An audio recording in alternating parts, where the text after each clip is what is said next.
Meja Edward Floyd Gowele, mkuu wa wilaya ya Tarime. Idadi ni kubwa sana ya watoto ambao hawajaripoti mashuleni, na jambo hili ni wajibu wa wazazi pamoja na watumishi wa serikali wote kuhakikisha watoto hao wanakwenda shule. Dr. Samia Suluhu Hassan ambaye ni Rais wa Jamhuri ya Muungano wa Tanzania na ndio kiongozi wetu mkubwa wa serikali ameshafanya wajibu wake mkubwa wa ujenzi wa miundombinu ikiwa ni madarasa pamoja na madawati, lakini watoto wengi hawajaripoti shuleni. Sasa natumia muda huu kutoa maelekezo. Kila mzazi ambaye ana mtoto anastahili kwenda shule, hakikisha amekwenda shuleni. Na lazima watambue kwamba jambo hili sio ombi, ni lazima, kwa sababu elimu ni bure kuanzia awali mpaka kidato cha 6. Wajibu wao ni kupeleka watoto shuleni. Na nimeshatoa maelekezo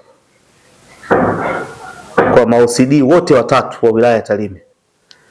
OCD Nyamwaga, OCD Silali, OCD Tarime mji.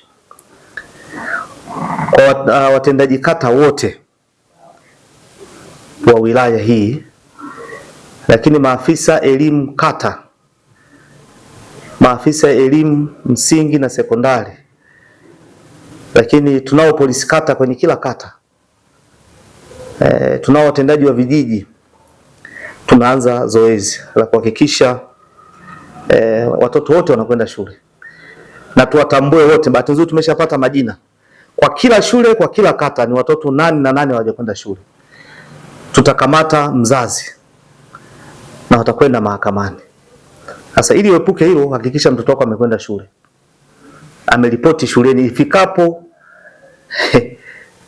kesho asubuhi, watoto wote wameenda shule. Vinginevyo tunaanza kukusanya. Tunawanyima watoto haki ya msingi ya kwenda shule, ya kupata elimu. Tunatambua wapo wanafunzi ambao wameozeshwa tayari, wako kwa wanaume ambao watakiwa kwenda kwa shule, lakini wapo ambao wana mimba, wapo ambao wako kwenye machimbo wanatumikishwa kwenye machimbo, wapo ambao wanafanya biashara maeneo ya stendi, sokoni na mitaani, lakini wapo ambao wanatumikishwa kama house girl kwenye baadhi ya nyumba. Wapo watoto ambao wametoroshwa, wako nje ya nchi, maana yake kwenye nchi jirani. Kama mnavyojua hapa tunapakana na nchi ya Kenya. Wapo huko. Wapo ambao wanafanya shughuli mbalimbali, uchungaji na mambo kama hayo kwenye mashamba. Sasa natoa wito kwa wananchi wote wa Tarime. Ifikapo kesho watoto wote wameenda shule, hatutakuwa na huruma katika hilo. Tutakamata na watakwenda mahakamani. Sisi tutakamata mzazi. Kwa hiyo maelekezo yangu kwa watendaji wote niwataja hapo juu, kuwatambua ni mtoto wa nani hayupo shule, kamata mzazi, peleka mahakamani.